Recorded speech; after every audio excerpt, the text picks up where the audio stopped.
வரலாற்றையே தவறா திரிச்சு அதுக்குள்ள வதந்திய பரப்பி ஒரு நாட்டையே பின்னோக்கி தள்ளிட முடியும்னு நிரூபிச்சு காமிச்சிருக்கு பாஜக. சுமார் 12 ஆண்டுகளுக்கு முன்பு வினோத் ராய் 1.76 லட்சம் கோடி ஸ்பெக்ட்ரம் ஊழல் என்ற வதந்தியை பரப்பினார். அண்ணா ஹசாரே இந்த மோசடிக்கு எதிர்ப்பு தெரிவித்தார். கிரண் பேடி தீவிரமாக கலந்து கொண்டார். அரவிந்த் கெஜ்ரிவால் இந்த போராட்டத்தை பரப்பினார்.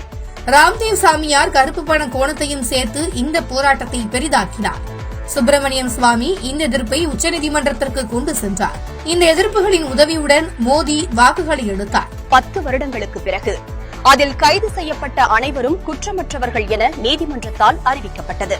2Gல ஊழல் இல்லை என்பதும் பின் நிரூபணமானது. இப்போது அதை ப்ரமோட் செய்த வினோத் ராய் பத்ம விபூஷன் பெற்றார். வங்கி குழுவின் தலைவராக இருந்து கொளுத்த சம்பளம் பெறுகிறார். அண்ணா ஹசாரே Z+ பாதுகாப்பு மற்றும் பல அரசு வசதிகளை பெற்றார். கிரண் பேடி பாஜக அரசால் கவர்னர் பதவியை பெற்றார். கெஜ்ரிவால் அரசியல் நுழைவு கிடைத்து டெல்லி முதல்வரானார். ராம்தேவ் சாமியார் இப்போது கோடீஸ்வர தொழிலதிபர். சுப்பிரமணிய சுவாமி இப்போது சுகவாசி.